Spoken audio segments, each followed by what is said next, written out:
Ok, c'est le moment de faire le point sur l'international et sur la guerre en Iran, entre guillemets. Alors après, est-ce que c'est vraiment une guerre en Iran ou c'est plus l'impérialisme israélo-américain qui arrive et qui le bombarde, etc., etc. Le terme de guerre, je sais même pas si c'est le terme franchement le plus adapté. Mais bon, voilà. On va parler de l'Iran, mais aussi on va parler du Liban plus précisément. Parce qu'Israël est plus ou moins en train d'envahir le Liban, quoi.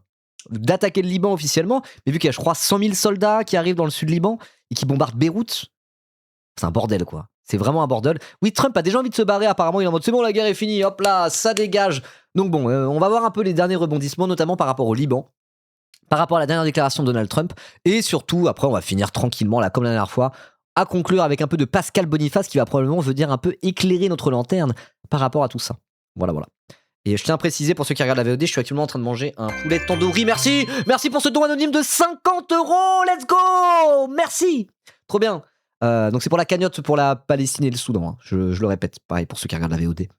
Donc trop bien, merci beaucoup. Je sais plus ce que je disais. Ah oui, je suis en train de manger un poulet tandoori fait maison. Donc si j'ai un peu la bouche pleine, excusez-moi. Voilà. Mais je vais essayer de pas parler de la bouche pleine. De toute façon, on a des trucs à react, donc je mangerai pendant qu'on regarde la vidéo. Donc oui, on va commencer comme ça. Lors d'une conférence de presse, Donald Trump assure que la guerre en Iran sera bientôt terminée. Il aime bien faire ça, Trump. Hein. Il bombarde, il kidnappe, ils font un bon gros coup de bordel. Après, il est en mode genre non, c'est fini, c'est bon. On va pas aller s'embourber dans un théâtre d'opération étranger avec toute l'armée de terre américaine. Non, ça coûte cher, ça coûte cher. Donc il arrive, il fout la merde, il se casse. Il arrive, il casse tout. Il fout le sbeul et puis il s'en va en mode genre, hey, voilà, c'était pour montrer qui c'est qui a les plus grosses couilles, c'est moi. J'ai l'impression que c'est un peu la strat. Un petit peu comme au Venezuela, ce qu'il a fait finalement. Le Venezuela, il est en mode genre, ok, je kidnappe Maduro et derrière, plus rien quoi. Merci, Monsieur le Président. Donc, à part montrer qui c'est qui a les plus grosses couilles, à part montrer un petit peu que c'est lui le patron dans l'ordre international et surtout d'un point de vue militaire, c'est surtout ça, quoi. Oui, il casse, mais il répare pas, exactement. Tu casses, tu répares. Tu salis, tu nettoies. Tu bombardes l'Iran. On apprend à. Non, j'ai foiré ma blague. Pardon. Merci, Monsieur le Président. Sur l'Iran, vous avez parlé d'une incursion, vous avez dit que cela allait être bientôt terminé. Est-ce que cette semaine, cela va se terminer? Très, très bientôt. Bientôt. Écoutez, tout ce qu'ils avaient est anéanti, y compris leur leadership et 2 niveaux de dirigeants qui ont... Qu'est-ce qu'il raconte? Il y a un nouveau guide suprême, là. Il y a Khamenei qui s'est fait tuer du coup par les bombardements. Et là, il y a un nouveau Khamenei qui arrive. Il a le même nom, il s'appelle Khamenei aussi. On dit Khamenei ou Khamenei? C'est Khamenei qu'on dit, non? Je suis pas tout à fait sûr de la prononciation. C'est le fils, c'est son fils? J'ai pas suivi. C'est littéralement Khamenei Junior, c'est son fils? Ou ils ont juste le même nom? Ah ok, c'est son fils carrément. Je savais même pas. J'ai pas suivi. Ok, c'est son fils carrément. Oui, bon bah voilà. Hein. C'est passé de Ali Khamenei et là il a un autre nom, mais je sais plus comment c'est. Merci Lou pour les 40 €, merci beaucoup. Les streamers comme toi, c'est comme un phare dans la nuit. Puisse mon modeste don aider des humains dans la région. Trop bien, merci beaucoup. Merci beaucoup. On n'est pas loin des 1500. Hein. Là, on peut y arriver easy. Enfin bref, de dire, oh bah c'est bon, on a décapité le pouvoir, le régime est finito. Bah non. Littéralement, le fils de Khamenei qui arrive et qui est devenu le nouveau guide suprême. Ça va changer quoi? Je sais pas. À part foutre le bordel, détruire des infrastructures, tuer des innocents, bombarder les populations civiles, risquer un embrasement généralisé dans la région.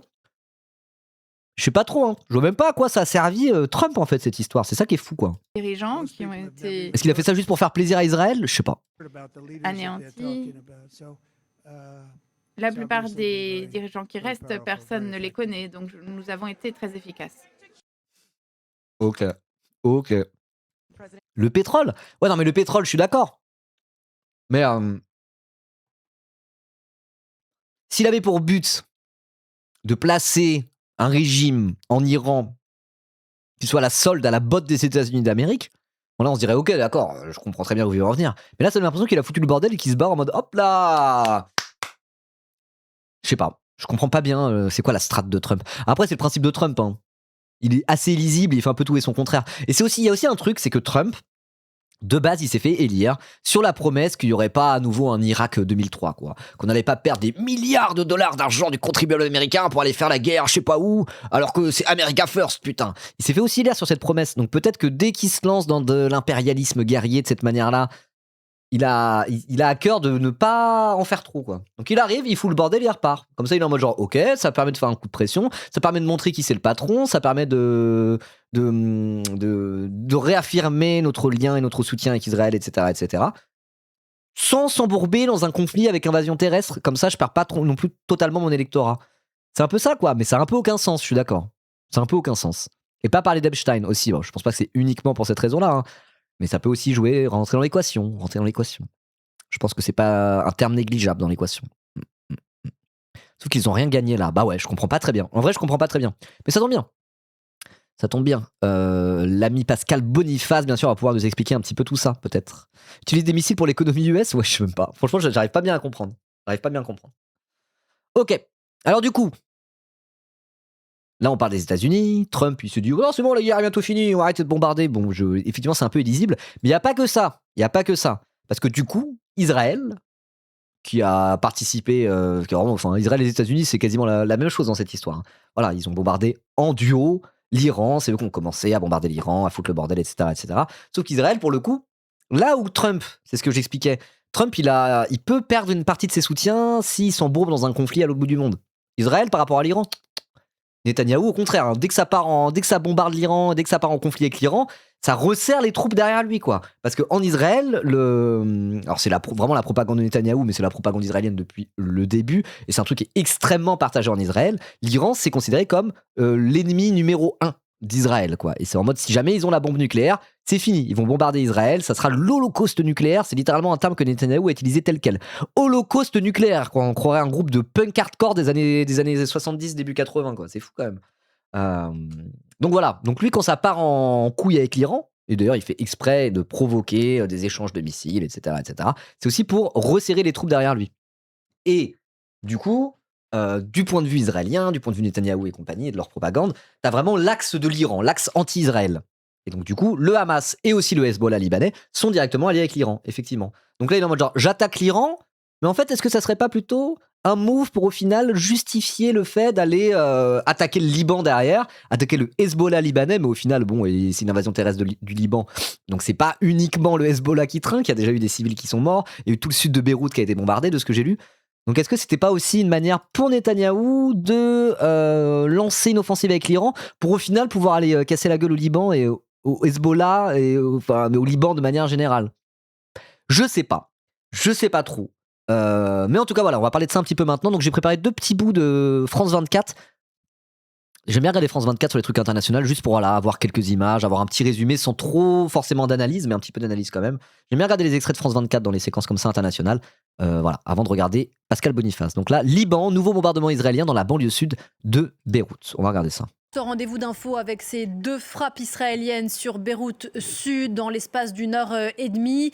Israël qui vise à nouveau donc le Hezbollah une semaine après l'entrée en guerre du Parti de Dieu libanais, frappe sur la banlieue sud de la capitale libanaise, fief du Hezbollah. C'est quand Intervention le 9 mars, c'était hier? Ouais, c'était hier. aussi dans la vallée de la Beka. Yoann Baudin, vous êtes l'envoyé spécial de la rédaction de France 24 à Beyrouth. Vous avez entendu cette frappe il y a... Attendez juste. Salut, tu penserais que le dernier argent magique sur la crise immobilière? Oui, j'aimerais bien. Je l'avais même pas vu qu'il est sorti. C'est sur la crise immobilière, sur l'immobilier, le dernier argent magique? Waouh. On va carrément réacter. On va pas réacter aujourd'hui, mais peut-être jeudi ou vendredi. On verra. Attendez, je vais regarder ça tout de suite. Bougez pas, désolé.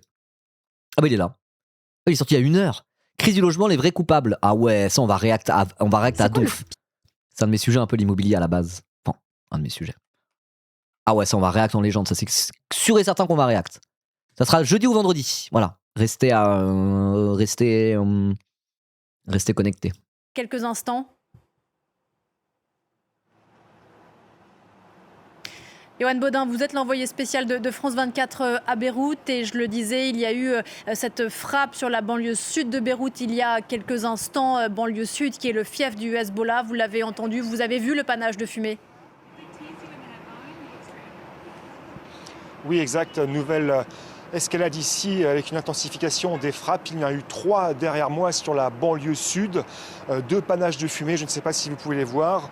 Les 2 dernières frappes ont eu lieu il y a 1 heure, particulièrement importante. L'armée israélienne avait averti de l'imminence de ces frappes. Elle vise dans ces cas-là les infrastructures ou des bâtiments civils qui, selon Israël, servent notamment de soutien aux activités politiques ou militaires du Hezbollah, comme par exemple la banque du Parti de Dieu qui finance le mouvement chiite et lui assure des revenus aussi pour soutenir sa base populaire et des crédits. La nuit a surtout été violente au sud Liban, dans la région de Nabatiyeh. Alors, le Liban, c'est juste au nord d'Israël. Voilà. Donc le sud Liban, c'est la partie qui est frontalière avec Israël. De la même manière que Gaza, c'est au sud d'Israël.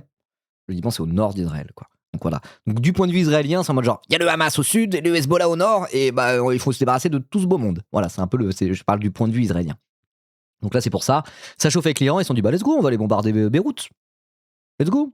Avec toujours un peu le même mode opératoire de dire, non, on cible le Hezbollah, vous inquiétez pas, on va pas tuer des civils quand même, on est super avancé comme technologie, on va pas tuer des civils. Oh, vous déconnez, non, on va pas tuer des civils. Wink, wink. Voilà. Toujours un peu pareil, hein. Une exploitation agricole où il y a eu 2 morts, 8 blessés, dont des enfants. Il s'agit de Syriens. Voilà, exactement. C'est frustrant ce narratif. C'est plus les Libanais, c'est le Hezbollah. Comme s'il n'y avait plus de civils. Même peut-être que pour les Palestiniens. Exactement. C'est en mode genre, non, on bombarde pas les Gazaouis, on bombarde le Hamas. Ça va du coup? Oui. Ok. Ou même pour l'Iran, hein. Non, mais c'est pour tuer le régime. Vous inquiétez pas. Il y a eu quoi, 1000 morts dans les bombardements israélo-américains là depuis le début? Bon. Dans la région de Tyr, au moins 3 frappes, dont une sur l'organisation de secours du Hezbollah. Frappe également ce matin à Saïda, mais aussi combat au sol, selon le Hezbollah qui revendique des échanges de tirs d'artillerie avec des soldats israéliens dans des villages frontaliers libanais. Mais surtout, il y a eu cette opération commando nocturne de l'armée israélienne dans la vallée de la Bekaa, à Nabichit. Pas moins de 15 hélicoptères auraient été engagés pour déposer des troupes au sol. Selon Hezbollah, un hélicoptère aurait été abattu, mais pas de confirmation ni côté israélien, ni côté libanais. Une même opération a eu lieu il y a 48 heures. Des unités d'élite cherchaient à récupérer la dépouille d'un aviateur israélien. Après une préparation d'intenses bombardements aériens, les commandos ont tenté de fouiller le cimetière de cette localité, mais se sont heurtés à des combattants du Hezbollah. Ils ont dû se replier, mais le bilan est lourd côté libanais, une 40aine de morts, dont 3 soldats de l'armée libanaise. Ok. Ouais. Bonjour, je suis la seule que ça choque qu'il parle de parti de Dieu. Je sais pas, alors ça c'est le parti qui supporte et finance le Hezbollah au Liban. Je n'en avais pas entendu parler. Ça va être un parti qui supporte le Hezbollah et qui s'appelle comme ça. C'est son nom, je crois. Donc, je sais pas. Et oui, tout à fait. Alors, qui écrivait ça dans le chat? Attendez, j'ai perdu le message. Il est question de phosphore blanc. J'ai vu l'info passer aussi. Comme quoi, ils avaient fait des attaques au phosphore blanc dans le sud du Liban, Israël. Sachant que ça, c'est en mode. À parti de Dieu, c'est Hezbollah en arabe, ça veut dire parti de Dieu. Ok, d'accord. Ok. Il me semble que, ça a utilisé du phosphore blanc. On en a parlé en tout cas. Et le phosphore blanc, c'est une arme, c'est limite illégal. Genre, c'est pas respecter le droit international, on est habitué, mais c'est un truc en mode crime de guerre. Vénère le phosphore blanc, non? Le glyphosate aussi. Bon. Oui, j'ai passé l'utilisation de phosphore blanc, c'est totalement illégal, c'est tellement horrible. Ouais, voilà, c'est ça. Ok, attends, 20 minutes, merci. C'est ça. Bombardement massif, soldats déployés au sol, réfugiés. Casse-toi, attends. On fait le point sur Désolé, pardon. Guerre au Moyen-Orient, Israël accusé d'utiliser du phosphore blanc sur des zones habitées au Liban. Human Rights Watch dit avoir vérifié et géolocalisé 7 images montrant des munitions au phosphore blanc qui ont explosé au-dessus d'une zone résidentielle. Aïe. Waouh. L'armée israélienne n'a ni démenti ni confirmé les informations. Ils ont même pas démenti, bon. Ok. Grave conséquence. L'utilisation illégale de phosphore blanc par l'armée israélienne sur des zones résidentielles est extrêmement alarmante et aura de graves conséquences pour les civils, a déclaré Ramzi Kaïs, chercheur à Human Rights Watch, cité dans le communiqué. Israël devrait immédiatement arrêter cette pratique et les États qui fournissent des armes, y compris des munitions au phosphore blanc, devraient suspendre immédiatement l'aide militaire et les ventes d'armes à ce pays, a-t-il ajouté. Ouais, bon, après les ONG humanitaires, etc., hélas, Israël les écoute pas beaucoup, hein, évidemment. Par contre, là, c'est des trucs sur les droits humains. Par contre, sur les ONG humanitaires, chaque euro est bien utilisé, hein. Voilà. Si c'est pour aller convaincre Israël, c'est un peu compliqué. Puis si c'est pour aider des populations victimes de la guerre et de famine, notamment en Palestine et aussi au Soudan, il y a des assos qui font très bien le taf comme Dignité Internationale, n'est-ce pas? N'hésitez pas à donner toute la semaine dans la cagnotte perso. Elle est juste là. Objectif Voilà, vu qu'on est déjà à 1400, je sais pas où on va mettre l'objectif, mais objectif le maximum possible. Voilà, donc si vous regardez la vidéo YouTube, je mettrai le lien en description, n'hésitez pas à donner cette semaine. Allez, on reprend. Entre ces deux feux, il y a des civils libanais, bien sûr, un demi-million de personnes qui ont été déplacées depuis. Attendez, de quoi? Le Roundup de Bayer Monsanto est lié dans le principe de chaîne de production du phosphore blanc. Ok, la blague du glyphosate en est presque pas une. D'accord, ouais. Bah, c'est comme c'est des Monsanto, ouais, qui faisaient l'agent orange au Vietnam pendant la guerre du Vietnam et tout, quoi. Hein, l'industrie chimique, etc., etc. Ouais, ok. Semaine que ce conflit. Merci Nico pour les 10 balles. Merci beaucoup. Allez, on est presque à 1500 là. On le fait avant la fin du React. C'est rouvert à nouveau entre le Hezbollah et Israël. Comment vit-on en ce moment dans ces quartiers sud de Beyrouth, Johan? Eh bien écoutez, cela est difficilement tenable pour la population. Par exemple, ici à Beyrouth, la carte israélienne communiquée par le porte-parole de l'armée, Avirai Adré, représente 23 km². C'est comme si les 2/3 de la rive gauche de Paris avaient été sommés de se vider de ses habitants. Ah ouais. Impossible de faire donc de cette agglomération urbaine une zone totalement... Ah ouais. Oudjia, le Liban, c'est tout petit. Mais Beyrouth, c'est une ville. 23 km² dans une ville. C'est énorme. Enfin, 25 km², c'est 5 km sur 5 km. C'est une très grande zone. Il a dit que ça serait comme les 2/3 de la rive gauche de Paris. Rive gauche, c'est tout ce qui est au sud de la Seine. Comment tu évacuer ça? Tu évacues pour aller où, genre? Waouh. Attention, on va bombarder, hein, donc éloignez-vous. Éloignez-vous. Sortez du pays carrément. Voilà. Allez ailleurs. Voilà. Sortez du Liban. Bon, pas pour dire en Israël, donc démerdez-vous, mais on va bombarder un peu tout le Liban. Hein, voilà. Mais on a prévenu, donc c'est bon. Wesh. Faux blanc, bombardement, viol, meurtre, assassinat, tout va bien. Bah ouais. En vide de vie. Alors ceux qui y habitaient Comme Gaza, se renseignent exactement. sur les lieux des frappes. Et nous avons traversé ces quartiers avec Ashraf Abid et Catherine Norris-Trent à Retrek, là où une frappe vient d'avoir lieu. Vive Israël, Maldéanor. C'est ironique ou t'es premier degré vive Israël? Au moment où on parle d'utilisation de phosphore blanc sur des populations civiles... Ah non, c'est bon, non, c'est bon. T'as dit phosphore blanc, bombardement, viol, meurtre, assassinat, tout va bien, vive Israël. Ok, non, c'était ironique. Quand vous faites de l'ironie comme ça, n'hésitez pas à mettre le petit émote kappa pour que je comprenne bien que c'est de l'ironie, parce que là, j'ai failli te ban live en mode genre très mauvais timing. Ok. Derrière moi, probablement vous le voyez derrière mon épaule droite, l'ambiance y est fantomatique. Des dizaines de bâtiments éventrés sur l'artère principale. Il n'y a pas âme qui vive. C'est le carré de sécurité du Hezbollah, une zone de mort. Mais cela se joue à quelques rues, quelques centaines de mètres. Parfois, la vie y semble presque normale, malgré la proximité des bombardements, comme à Bourges-el-Bragnier, qui vient aussi d'être frappé. C'est là, derrière mon épaule gauche. Il y a 30 minutes, c'est ici. Nous avons rencontré un garagiste qui n'a pas cessé son travail depuis une semaine. Son atelier est à 400 mètres d'un site d'une frappe. Ah ouais. Il dit qu'il doit nourrir sa famille. Et dès qu'il y a une alerte, il quitte la zone et revient. Merci Cindy Poppers pour les 10 €. Merci beaucoup.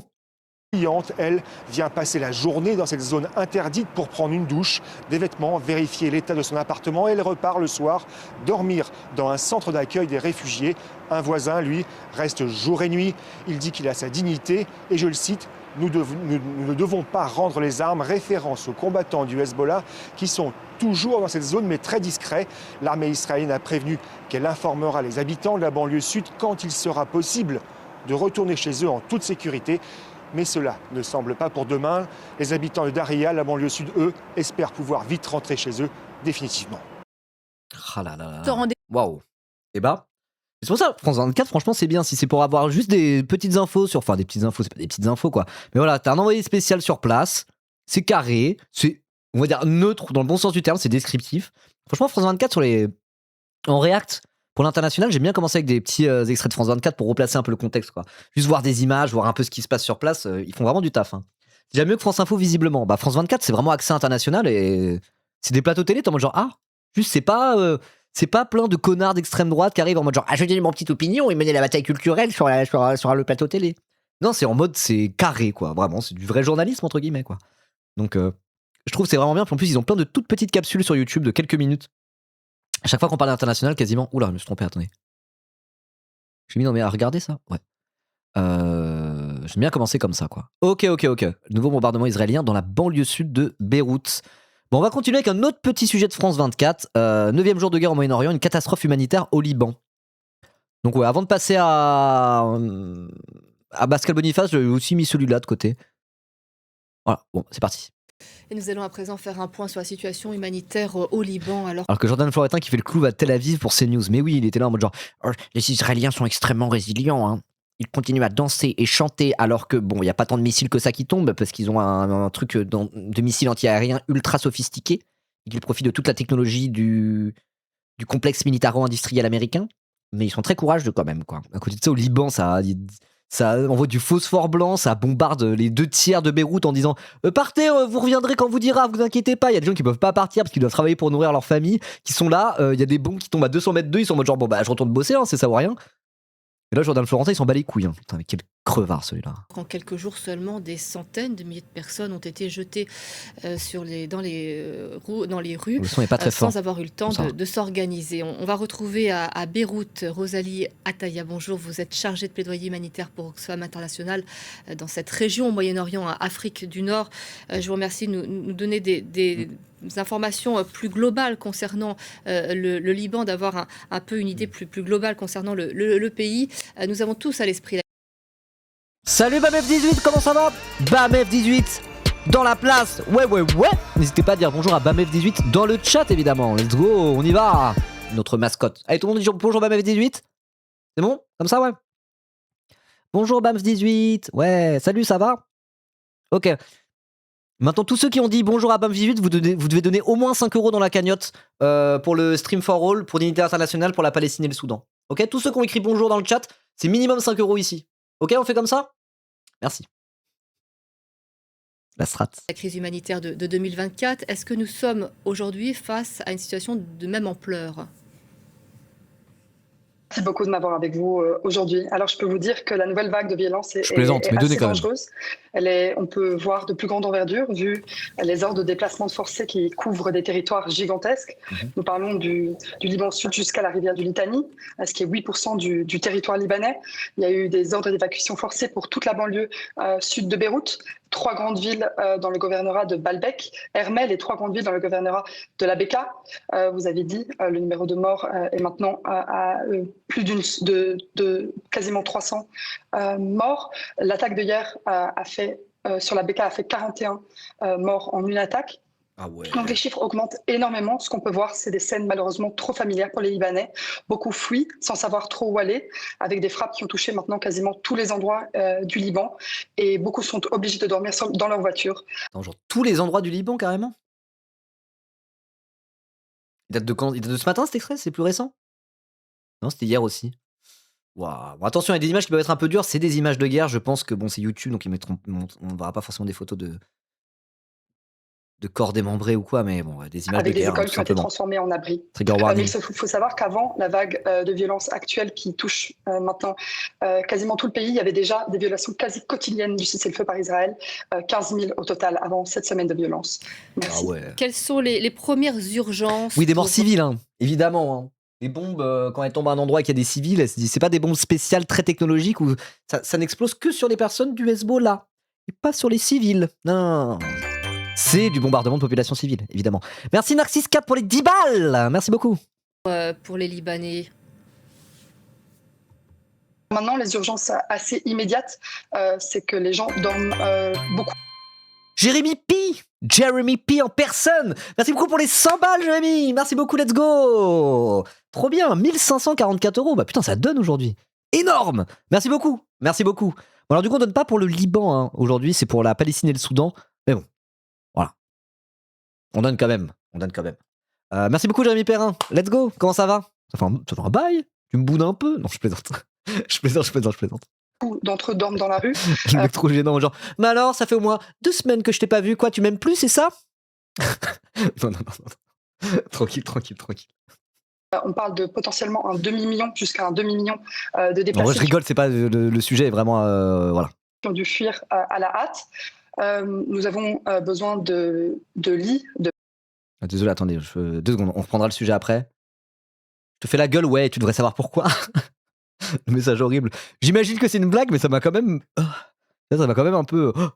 Ça m'a fait le même effet un peu, mais en moins fort, que quand j'ai eu une notification sur Twitter. C'était Rima Hassan en personne. Et la notification, c'était mon tweet avec au-dessus écrit supprime. J'étais en mode genre. Quoi? Je me fais embrouiller par Rima Assad sur Twitter. J'ai vraiment fait comme ça et après j'ai regardé. Et en fait, non, elle répondait à Jean Robin, je crois que c'est lui, je sais pas comment il s'appelle. Un journaliste à la con qui avait partagé une fake news. Et moi, du coup, j'ai répondu à ce journaliste en disant mais c'est une fake news, regardez, c'est qui a posté ce truc-là. Et donc, du coup, Rima Hassan a répondu à ce journaliste en faisant un QRT de mon tweet en disant supprime, c'est une fake news. Vous voyez?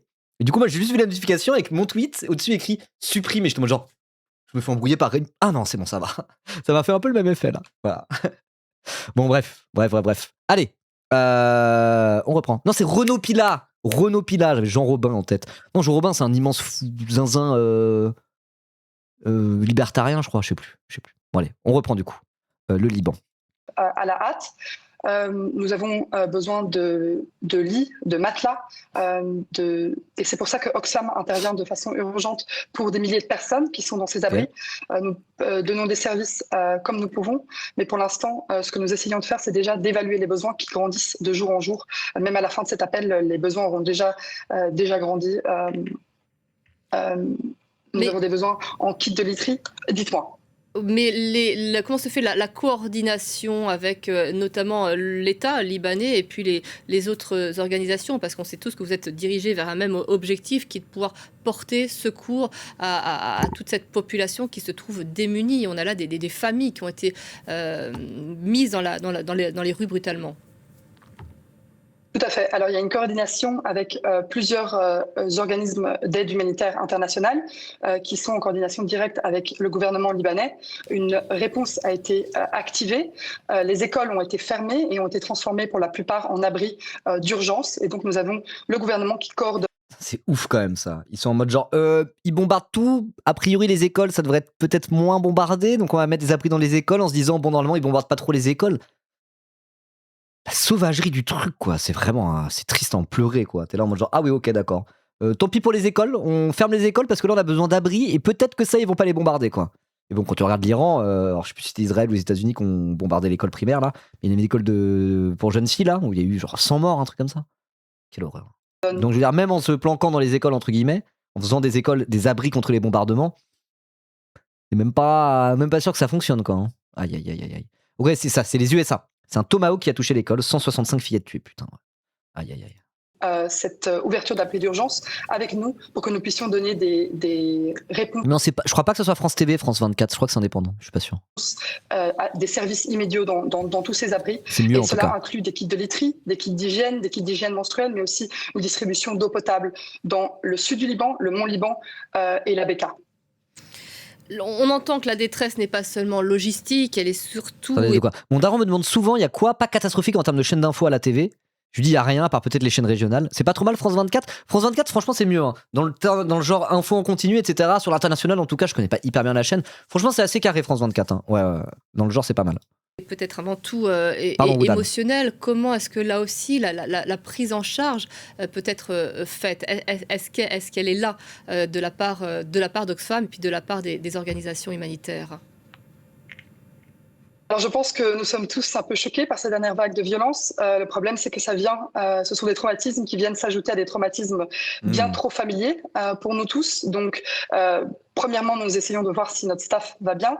Certains ont été déplacés par les dernières vagues de déplacements forcés, d'ordre de déplacement forcé. De ce fait, d'abord, voir si notre staff, si on peut assurer la sécurité de notre staff, ce qui n'est jamais sûr, vu le fait que les frappes touchent un territoire très vaste. Et puis, la réponse d'urgence. Salut Nicolas, comment ça va? Est une réponse qui essaye de répondre aux besoins croissants de la population, et cela inclut une détresse émotionnelle assez intense due au traumatisme accumulé. Oui, bah oui, c'est que c'est pas un événement isolé, quoi. C'est pas la première fois qu'Israël frappe le Liban de cette manière-là, quoi. Bon, après, là, ils le font de manière un petit peu plus spectaculaire que les fois précédentes, je crois. Mais après, le coup des pagers qui explosent, là, c'était le Hezbollah aussi, là. C'était au Liban, on est d'accord, ouais. Donc oui, là, ces dernières années, ça a quand même bien pété au Liban, hélas. Hein. C'est chaud, hein. Mais là, en plus, quand tu vois ces images, tu te dis... Surtout qu'en plus, ce que dit Israël, c'est en mode genre, mais non, mais... Merci Funky Bliss. Merci beaucoup Funky Bliss pour les 50 balles, let's go. Merci beaucoup. Attends, je disais quoi? Tu m'as interrompu. Bah, merci pour les 50 €, mais tu m'as interrompu quand même. Je disais oui, voilà. Israël qui est en mode genre, mais non, mais ça va, on prévient avant de frapper. On dit, il y a des zones où on va frapper, c'est pour lutter contre le terrorisme du Hezbollah, et du coup, ils ont qu'à partir. Mais genre en mode des déplacements forcés de population. Allô? C'est quoi des déplacements forcés de population? Ça rentre pas dans le crime de guerre aussi? C'est en mode genre, non mais ça va, on a prévenu. Oui, bon bah ok, mais du coup, tu fais comment? Quand t'es un Libanais qui doit fuir du jour au lendemain, en une journée, tu dois te barrer. Tu vas où? Tu vas dormir dans la rue, dans un autre pays? Genre, tu peux pas. Tu peux pas fuir comme ça en claquant des doigts, quoi. Cumulé, hein, parce qu'on parle déjà des fuites de 2023, 2024. C'est vrai que ce sont des couches qui viennent se surajouter pour les Libanais. On évoquait la sécurité. Les ordres d'évacuation ne sont pas toujours respectés par Israël. On a vu cette frappe sur un hôtel en plein cœur touristique de Beyrouth. C'est là peut-être aussi la difficulté pour vous de vous organiser et pour cette population de trouver réellement des relogements qui soient sécures pour eux. Exactement. Donc, ça devient très dur. Alors désolé, hein, je me pose tout le temps, mais je m'y pose entre la question et la réponse. Ça devient très dur de défendre Israël, même pour les atlantistes. T'as vu Jean-Noël Barrot bégayer sur France Inter? Non, on devait le regarder hier, mais c'était un stream extrêmement bordélique, du coup on l'a pas fait. Mais oui, hein. Oui, là ça commence à la foutre mal, quoi. Petit à petit, le narratif israélien est quand même battu en brèche médiatiquement, et même ceux qui sont ses soutiens, ils arrivent plus trop à justifier. Alors après, le problème, c'est qu'un Jean-Noël Barrot, même lui, il bégaye, il n'arrive pas vraiment à défendre Israël vu toutes les dingueries qu'ils font. Mais bon, dans les faits, la France, à travers Macron, à travers Jean-Noël Barrot, ne peut pas entendre une voix singulière à l'international. Et puis bon, on dénonce mollement d'un côté, et de l'autre côté, on continue à être à la botte de Trump, quoi. De Trump et de Netanyahou, son allié, quoi, vous voyez. Donc au final, malgré le fait que c'est de moins en moins défendable, entre guillemets, et que, y compris notre ministre des Affaires étrangères, galère de plus en plus à défendre, dans tous les cas, que fait la diplomatie française, que fait la France là-dedans? Bah que dalle, quoi. Parfois il y a des petits bouts de discours où t'es en mode genre, ah quand même les lignes commencent à bouger, oui, certes, mais en attendant on reste à la botte de Trump, quoi. vu que les frappes sont de façon... On n'arrive même pas à faire juste ce que l'Espagne a fait, à dire non à la guerre, quoi. Juste dire non à la guerre. Pedro Sanchez il est arrivé, il a juste dit non à la guerre, il faut que ça s'arrête. On n'a rien à voir avec ça, on participera pas à ça, ça dégage, quoi. Je veux dire, c'est pas un discours non plus de zinzin que de dire ça, quoi. Juste la France pourrait juste dire ça. Et déjà, elle n'arrive même pas à formuler une phrase aussi simple que non à la guerre, quoi. Enfin, c'est grave, quand même. Et surtout arrive pendant la nuit. Voilà, c'est ça. Macron, il a dit ah non, pas le Liban, hein, et puis on l'a plus entendu. Exactement, c'est vraiment ça. C'est ça de manière généralisée, hein. Ah non, non, pour le Venezuela, il a même pas dit ça. Le Venezuela, il a rien dit du tout. Le seul moment où la France a un petit peu haussé le ton, a commencé à rentrer dans un début de rapport de force avec les États-Unis, c'est quand ça a parlé du Groenland parce que c'est européen, hein. Sinon, c'est tout. C'est assez compliqué de savoir où les gens peuvent se déplacer et seront en réalité en sécurité. Donc pour certains, ils se déplacent beaucoup sur la corniche qui est en face de la mer, mais on voit qu'ici à Raouché, il y a eu une attaque qui a dû traumatiser beaucoup des déplacés qui avaient déjà été déplacés de façon interne très récemment. Rosalie Ataya, je vous remercie beaucoup de nous avoir apporté ces éléments. Merci. Ok.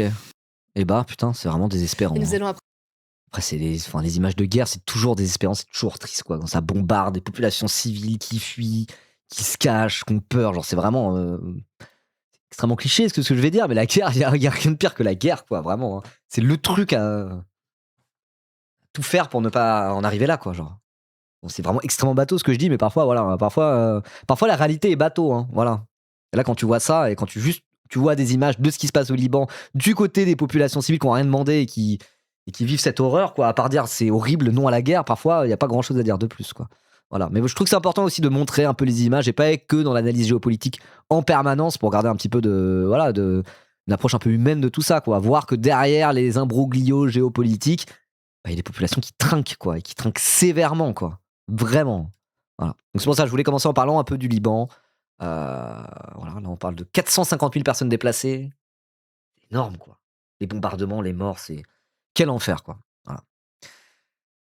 Bref, tout ça pour dire, on va regarder maintenant la dernière vidéo de Pascal Boniface. Moi, j'aime quand même bien regarder les vidéos de Pascal Boniface dans ces moments-là parce que c'est des petites vidéos synthétiques. 700K, bah là, je viens de voir à côté, il y avait une miniature avec écrit 450 000. Mais c'est probablement que ça a augmenté ou ça va faire qu'augmenter, hein.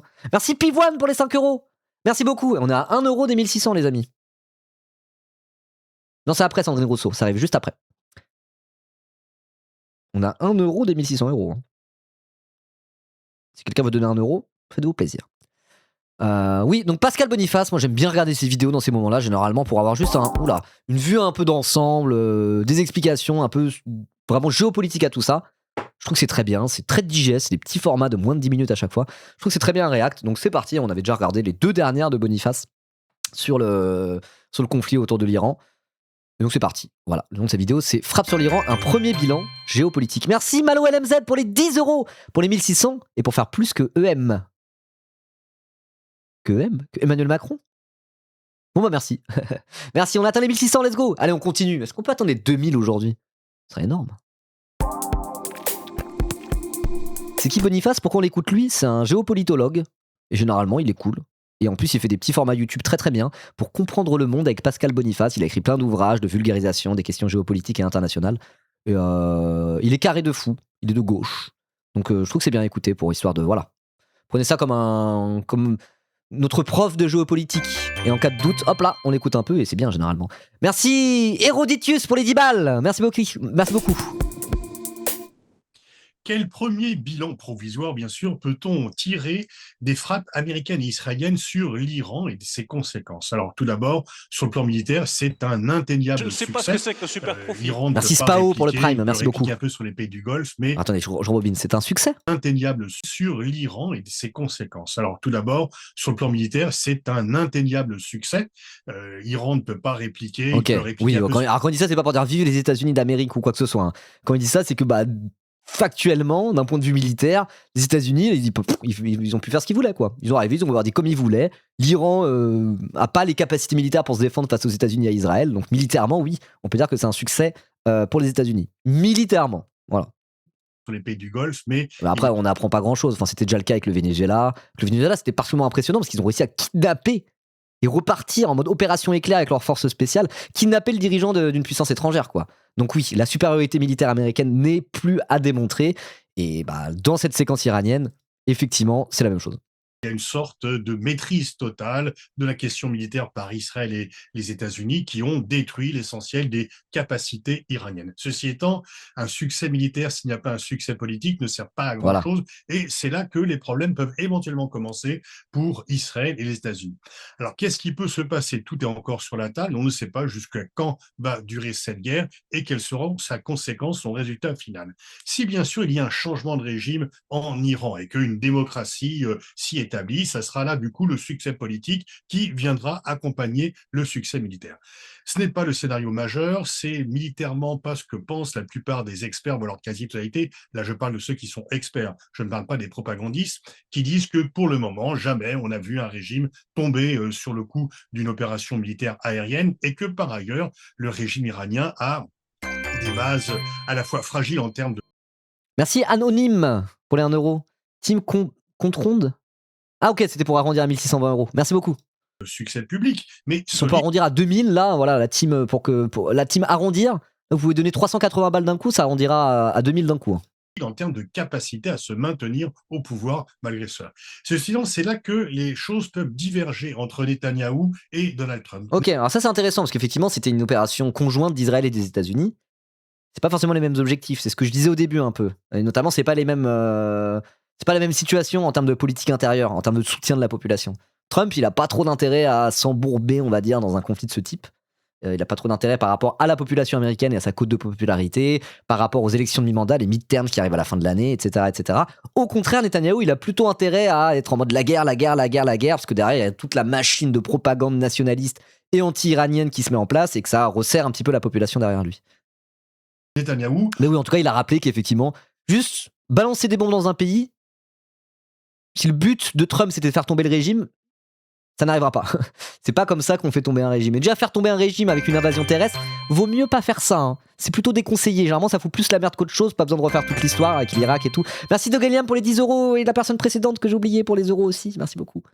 Mais en tout cas, voilà, si vraiment Trump voulait vraiment faire tomber le régime iranien, le régime des passes d'Aran pour, je sais pas, par exemple, mettre à la tête de l'Iran un gouvernement à sa botte ou quoi que ce soit, s'il avait fait ça, il aurait fait en faisant une invasion terrestre, un petit peu comme avec l'Irak en 2003. Bon, probablement que sur le long terme, ça aurait juste foutu la merde. Il faut pas faire ça, encore une fois. Hein. Mais voilà, en tout cas, il fera pas tomber le régime iranien juste en bombardant. La totalité des experts s'accordent à le dire. Si on regarde le Venezuela, ça a fonctionné. C'est qui au pouvoir actuellement au Venezuela? C'est encore les maduristes, hein, c'est plus Maduro, mais le pouvoir a pas tant changé que ça. Hein. Il a fait ça et au final, on sait pas trop où ça mène, mais il a décapité le pouvoir, oui, mais il s'est encore à peu près maintenu. Hein. Très bien. Il n'y a pas eu un changement de régime. Hein. Suite à l'opération au Venezuela, il n'y a pas eu de changement de régime. Oui, ils sont sous tutelle, mais avec l'Iran, c'est pas tout à fait la même chose. Dans tous les cas, il n'y a pas eu de changement de régime à proprement parler. Voilà. Satisfaire d'un Proche-Orient chaotique où l'Iran éclaterait en plusieurs États ou même resterait complètement détruit, mais ne pourrait plus être une menace pour Israël. Et donc, s'il y a un chaos, et même s'il y a des répercussions dans le Golfe pour les autres pays, Netanyahou s'en fiche un peu. Ok. Et puis pour le Venezuela, enfin là, dans tous les cas, le régime des Pasdaran n'est pas sous tutelle américaine, hein, malgré le fait que Khamenei soit fait tuer. Là, ils ont un autre Khamenei, son fils, et puis basta quoi. Mais là, il y a pas. Je pense même pas qu'il y a la volonté de mettre sous tutelle ce régime-là iranien de la part de Trump. A priori, c'est pas possible, c'est juste pas possible. Il faudrait un changement de régime, a priori, s'il veut avoir quelqu'un qui a sa botte, quoi. Un Iran chaotique et un Golfe tout à fait insécure n'est pas un bon résultat pour Donald Trump. Lui, ce qu'il veut, c'est avoir la tête du régime pour entrer dans l'histoire. S'il ne l'a pas, bien sûr, il pourra dire qu'il a eu un succès puisqu'il a complètement détruit l'Iran. Mais en tous les cas, on voit bien qu'il pourrait y avoir par la suite des tensions entre Israël et les États-Unis. On a vu cette scène où un vétéran dit qu'il ne voulait pas faire la guerre pour Israël. La scène est hardcore, tu vois, un vétéran de la guerre qui est au parti écologiste américain, mais qui est un parti très anti-impérialiste, en tout cas pour le référentiel américain. C'est le parti. Il y avait une troisième candidate là en 2000, il y a 2 ans. Il y avait Trump, Kamala Harris, et il y avait une troisième, je sais plus comment elle s'appelle. Elle était dans ce parti-là. Donc c'est un parti qui est plutôt sur la question internationale, plutôt Jill Stein, merci. Donc c'est plutôt un parti qui sur les questions internationales et géopolitiques en tout cas est quand même très très à gauche pour le référentiel américain.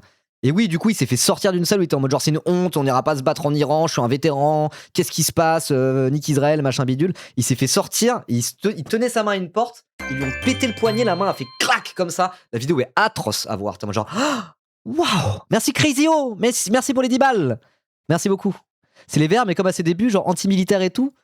Ouais, ils sont plutôt anti-impérialistes, anti-sionistes, etc., etc. En tout cas, pour les critères américains, vraiment, vraiment forts, quoi. Et effectivement, c'est possible que Trump, avec cette histoire, il soit fragilisé, y compris dans son propre camp, y compris dans le camp républicain et dans le camp de ses soutiens directement. Parce qu'il y en a certains qui sont en mode genre, bon, c'est bon, on va pas faire la guerre juste pour Israël, America first. Et voilà. Donc c'est vrai qu'il y a des intérêts qui peuvent être divergents entre Netanyahou et Trump. Et est-ce que tout ça va aboutir à une genre de crise diplomatique de je ne sais quoi ou qu'est-ce ? C'est pas totalement impossible, hein, c'est pas exclu. Merci beaucoup, Journal Louise, pour le raid. Merci beaucoup, installez-vous. On est en train de regarder le camarade Pascal Boniface nous expliquer un petit peu la situation géopolitique. Là, la vidéo date d'hier. Premier bilan géopolitique de ces fameuses frappes sur l'Iran et de cette séquence dans laquelle on est depuis déjà une dizaine de jours, quoi. Voilà. Installez-vous. Et moi, je te fais un petit shout-out, Louise. N'hésitez pas à aller follow Louise dès maintenant pour ceux qui sont sur le chat si vous la connaissez pas encore. Voilà. Camarade Journal Louise qui fait du très bon taf. Qui est journaliste de formation et qui parle pas mal des mouvements sociaux, ce genre de choses. Elle n'est pas terminali électoraliste, contrairement à chacun. Hein Je parle de moi. Donc, allez la follow, c'est vraiment, vraiment super. En plus, c'est une pote. Voilà. Allez, on reprend. Dans le camp MAGA commence à dire notre slogan c'est America First, c'est pas Israel First, et les démocrates, notamment M. Newsom, le gouverneur de Californie, probable candidat démocrate à l'élection présidentielle, veut de prendre de plus en plus ses distances avec Israël. Et donc, un insuccès, un échec politique. Ça, quand même, quand on compare depuis le 7 octobre, à quel point les États-Unis et l'Occident de manière générale, mais en particulier les États-Unis, y compris les démocrates américains, étaient vraiment juste à bouffer dans la main de Netanyahou pendant 2 ans. Là, le fait que le candidat démocrate potentiel pour la prochaine élection cherche à s'éloigner d'Israël parce que ça commence à être trop impopulaire d'être en soutien à Israël vu toutes les dingueries qu'ils ont fait, c'est quand même significatif que la situation évolue, quoi, et que la situation, pas la situation, mais on va dire l'opinion, c'est ça que je cherchais, l'opinion majoritaire en Occident par rapport à Israël, il a quand même bien évolué ces derniers temps à force des dingueries israéliennes et à force aussi de tout le camp pro-palestinien qui a fait le taf dans le mouvement social, à coups de manifs, etc., quoi. Donc, ouais. À voir à quoi tout ça va aboutir, mais côté États-Unis, ouais, c'est en train d'évoluer quand même. On peut pas dire le contraire. Hein. Il pourrait créer une faille entre Israël et les États-Unis. Pour les pays du Golfe, c'est bien sûr très inquiétant parce que ces pays du Golfe se présentent comme des pays stables sur destination touristique, destination financière. Ils ont été secoués et bien sûr, l'Iran joue la politique du pire en disant ces pays-là vont faire pression sur les États-Unis si je les menace Hamas si je les attaque pour que la guerre s'arrête, mais en même temps, il a encore plus antagonisé les relations avec les pays du Golfe, l'Iran, même avec des pays comme Oman ou le Qatar qui n'étaient pas mal disposés à son égard. Oui. Cherche à s'éloigner d'Israël, pas moi d'attendre pour voir. Alors oui, tout ça à prendre avec des grosses pincettes, quoi. Mais je pense quand même... Vous voyez, quand on voit le Joe Biden qui s'est même pas représenté, Kamala Harris qui était désastreuse sur Israël, qui avait pas de discours du tout, quoi. La Palestine, elle s'en battait les couilles, quoi. Alors qu'en plus, elle avait le bilan de Joe Biden dans les pattes. Joe Biden qui était surnommé quand même Genocide Joe par une partie de la gauche américaine. Ils ont perdu comme des couillons face à Trump. Peut-être que de manière totalement cynique, Newsom, qui est actuellement le gouverneur de Californie, il est en mode genre, ils s'en bat les couilles des Palestiniens, mais il se dit, si je veux me faire élire par la gauche à un moment donné, peut-être que je vais devoir intégrer un petit peu ce discours pro-palestinien dans moi-même mon discours, parce que sans ça, je vais perdre, en fait, comme Joe Biden et Kamala Harris sont perdus, quoi. Donc c'est probablement par cynisme et calcul électoral qu'il se dit qu'il cherche à s'éloigner d'Israël. Donc voilà. À voir comment ça va se passer. Ça se trouve, il va être vaguement pro-palestinien le temps de se faire élire, si c'est bien lui qui est candidat. Et si jamais il est élu, qu'il arrive au pouvoir, il va rien faire du tout comme Joe Biden et comme les autres. Très probablement. Mais en tout cas, c'est significatif quand même, a priori, d'un changement au sein de l'opinion américaine et de l'opinion de la gauche américaine, quand même. Voilà. Ne serait-ce que cyniquement, par calcul électoral, il faut être un minimum pro-palestinien pour tenter de se faire élire à gauche entre guillemets aux États-Unis. C'est pas rien, quoi. Voilà. Je sais pas si c'est suffisant, clairement pas, mais c'est pas rien. Je sais pas de qui on parle. On parle de Newsom, je me souviens plus de son prénom. C'est le gouverneur de Californie actuel, démocrate, et qui est un peu l'étoile montante des démocrates américains, et qui est un peu pressenti sur les bords pour... C'est Gavin Newsom, merci. Pressenti pour les bords pour être éventuellement candidat à la prochaine élection présidentielle, quoi. Alors, et donc, les pays du Golfe sont les perdants de cette opération. Pour le moment, il faudra du temps pour établir la confiance et on ne sait pas combien de temps le ciel sera fermé sur ces destinations touristiques et sur ce hub de touristes très important. Pour l'Europe, c'est la catastrophe. Les pays européens, bien sûr, même le président Macron a dit lui-même qu'il n'avait été ni consulté ni informé des frappes. C'est un Glucksmann, lui, non? De qui, de quoi? Pascal Boniface? C'est quoi, c'est un Glucksmann? C'est dire quoi, c'est un Glucksmann? Non, il est cool, Pascal Boniface. On dirait il est banni de tous les médias parce qu'il est pas assez pro-israélien historiquement. Il s'est fait traiter d'antisémite 10 milliards de fois alors qu'il est juste un géopolitologue un peu sérieux, quoi. Ah non, Gavin Newsom, c'est un Glucksmann, lui, non. Ok, je comprenais pas. Bah, c'est un démocrate américain, donc oui, c'est un centriste à la con, quoi. Vraiment, hein, j'ai aucune sympathie pour lui. Par contre, il a vraiment la gueule. Attends, je vous montre sa tête. Il a vraiment cette gueule d'américain, quoi. Ah, vraiment, cette gueule. Regardez, c'est américain, voilà. Théma, la tête d'américain. Ouais, c'est moi. Gouverneur de Californie. Peut-être président des États-Unis. Il moque Trump, exactement. Bon, pour le coup, il est beau gosse, hein. Il a ce côté un peu genre, oh waouh, cet américain a l'air d'être prêt à diriger les États-Unis d'Amérique. Il joue sur sa face card et sur sa persona un peu, vous voyez, pour se positionner. Il y a quelque chose comme ça, quoi. Mais sinon, oui, moi j'ai aucune confiance en lui, hein. C'est un démocrate américain, il est de l'establishment démocrate. C'est pas un mec de l'aile gauche en mode Bernie Sanders, Alexandria Ocasio-Cortez. Il est anti-Trump, c'est un bon début, oui, non, mais tout. Kamala Harris aussi, elle était anti-Trump. Elle s'est foirée lamentablement parce qu'elle avait pas de programme et que c'était ultra centriste, quoi. Donc, moi, j'ai aucune confiance en ce gars-là. Ça a l'air d'être vraiment un politicien de première, là. Moi, je l'aime pas du tout, hein. Mais bon, si même un gars comme ça, par cynisme, il se dit, il peut-être pas trop sucer Israël, c'est peut-être plutôt une bonne nouvelle, quelque part. Voilà. Bref, allez, on reprend. La strat purement anti-Trump s'est perdue d'avance, oui. Tout à fait. C'est le bilan de la campagne de Kamala Harris. D'ailleurs, même quand Joe Biden s'est fait élire, il a fait une campagne bien plus à gauche que Kamala Harris derrière. Notamment parce qu'il y avait Bernie Sanders et l'aile gauche du Parti démocrate qui essayait de le pousser par la gauche. Comme Bernie Sanders était finaliste de la primaire démocrate et qu'il avait vraiment fait des scores pas dégueux du tout, Joe Biden, un peu par le rapport de force, a été obligé d'intégrer quelques trucs un peu plus de gauche que d'habitude dans son programme. Et il se trouve qu'il a été élu. Peut-être pas un hasard. Ni consulté ni informé des frappes. Les pays européens sont divisés une fois de plus. Alors, l'Espagne, surtout, est en tête pour condamner l'intervention. La France a été un peu plus ferme que d'habitude. Mais en 2003, on n'a pas dit que, en fait, on était content que le régime soit débarrassé tout en s'opposant à la guerre. Donc, on voit bien que l'opposition française à cette opération militaire américaine-israélienne est moins ferme que l'avait été en 2003. Et c'est l'Espagne qui joue le rôle que la France jouait à cette époque. Okay. Mais on a vu oui, j'avoue, dit comme ça marche, ouais. Là où la France est honorée en 2003 par rapport à l'Irak, là, c'est l'Espagne qui s'honore par rapport à l'Iran, quoi. Ok. Force à tous mes Espagnols, bien sûr. Let's go. Viva España. Vision des pays européens. Je parle pas espagnol. Je faisais allemand au collège. Je parle pas allemand non plus. Contrairement à Elias qui parle espagnol et allemand couramment. Et anglais couramment. Et français évidemment. Elias est quadrilingue. Moi j'ai beaucoup de respect pour les gens qui sont bilingues ou plus. Bilingue encore, français-anglais c'est un classique. Les gens trilingues ou plus, je suis en mode genre, bon, des surhommes. Des surhommes à mes yeux. Quadrilingue il est lui. Quadrilingue. Ah là là, incroyable. Avec carrément... Oui, j'ai eu le bœuf de naissance, aucun mérite. Non, mais c'est stylé quand même. Mérite ou pas, c'est stylé quand même. Le chancelier allemand qui se montrait solidaire avec Donald Trump. La vérité, si je me fais moque par Elias, quoi. Il est meilleur que mes échecs, il est quadrilingue. Moi, je parle bien anglais, mais ça s'arrête là. Aïe, aïe, aïe. Allez le suivre, voilà. Allez suivre Elias Fusroda. Division des pays européens, je te fais avec carrément le chancelier allemand qui se montrait solidaire avec Donald Trump pour condamner l'Espagne. Donc c'est quand même un membre de l'Union européenne. Et là, on peut dire que le chancelier Merz ne s'est pas vraiment grandi et n'a pas vraiment montré sa fibre européenne et a montré qu'il y avait une sorte de soumission volontaire aux États-Unis. Et puis surtout, les pays européens ont mis en avant leurs contradictions, leur attachement au droit international. Et ben, il est à éclipse. Il a été à éclipse pour Maduro, il était à éclipse pour l'Iran, bien sûr. Il n'aime pas le régime iranien, ce qui peut se comprendre, mais le droit international est le droit international. Et ce que montrent les pays européens pour le moment, c'est que leur attachement au droit international est en éclipse. Pour la Russie, il y a des bonnes et des mauvaises nouvelles. La mauvaise nouvelle, c'est que après Maduro... La Russie, c'est ça qui est fou avec la géopolitique. T'es là, genre, ok, d'accord, ouais, ça je vois un peu, ouais, ça je connais, très bien, ouais. Et puis il y a toujours des trucs auxquels t'as pas pensé. Hein, genre, ah mais oui, il y a la Russie dans l'histoire aussi, c'est vrai. Ah oui, il y a la Chine aussi dans l'histoire, c'est vrai. Ah mais en fait, il y a ce truc-là où j'avais pas pensé. Tout est lié, tout est interconnecté, quoi. Donc la géopolitique, c'est vite un beau bordel. Mais pourquoi la Russie ? Parce que la Russie est alliée avec l'Iran. Voilà, simplement. Ils sont alliés militairement, etc., etc. Et là, en fait, Poutine est en mode genre, non, mais moi je suis occupé avec la guerre en Ukraine, donc l'Iran, ah ouais, non, c'est dommage. Hein. Ah, ça craint, hein.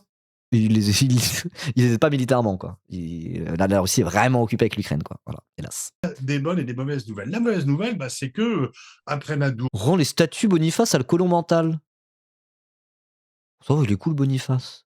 Là, je pense que c'est sa résidence secondaire sur l'île de l'Oléron. Je ne me demandez pas comment je sais ça. Non, mais c'est une info qui est publique. Il met souvent des photos de vacances. C'est pour ça que le son est pas très bon, là. Je pense qu'il est en week-end. Voilà. Il a fait ça le week-end en mode genre, je vais quand même faire une vidéo. Voilà. Et c'est sur l'île d'Oléron, on est d'accord. Et il met souvent ses photos quand il est là-bas. Je pense que c'est sa résidence. Il doit avoir une résidence secondaire. Voilà. Il va se baigner quand il fait 14 degrés. Haut à 14 degrés, il va quand même se baigner. Il fait des semi-marathons là-bas ou des je sais plus quoi. Non, c'est l'île de Bats. Bon, je sais pas. Tant que c'est pas Little St. James, moi ça me va. Gros, après Cuba, en fait, après même Bachar el-Assad, en fait, la garantie stratégique russe ne conduit pas à grand-chose. Et donc, auparavant, les Russes pouvaient dire que eux n'abandonnaient pas leurs alliés, que lorsqu'on était alliés avec la Russie, c'était une garantie de protection stratégique. Ce n'est plus le cas. Ils n'ont rien pu faire contre les frappes contre l'Iran. Alors, bien sûr, par rapport aux États-Unis, ils ne veulent pas non plus s'opposer frontalement aux États-Unis parce que l'Ukraine est plus importante que l'Iran, mais du coup, l'Ukraine apparaît comme un partenaire qui va fournir une aide anti-drone aux États-Unis. Deuxième mauvaise nouvelle pour la Russie. Par contre, côté bonne nouvelle, ça va augmenter le prix des matières premières énergétiques, qui est la seule ou la principale source d'approvisionnement et de devises pour la Russie. L'Inde, qui avait cessé sous pression américaine. Ok. C'est-à-dire que la Russie vend de l'énergie, enfin vend des hydrocarbures, etc., du gaz notamment, mais aussi un peu de pétrole. Et vu que du coup la guerre en Iran, par rapport au détroit d'Ormuz, le détroit d'Ormuz c'est un détroit dans le Golfe arabique où il y a 20% je crois du trafic mondial de pétrole qui passe. Et donc vu que ça fout la merde là, la guerre en Iran, dans toute la région, au niveau du détroit d'Ormuz c'est un peu compliqué. Donc du coup ça fait augmenter le prix du baril. Et la Russie est en mode genre, mais on vend des barils nous, on n'en achète pas. Du coup si le prix du baril augmente, bah banger, ça fait plus d'argent pour nous. Let's go. Pourquoi on irait délirant en fait? On va gagner de l'argent parce que le prix du baril augmente et on est occupé de toute façon, nous, nos capacités militaires, elles sont pour l'Ukraine. Aucun intérêt pour la Russie à aider l'Iran, effectivement, alors qu'ils sont censés être alliés. Aïe, aïe, aïe.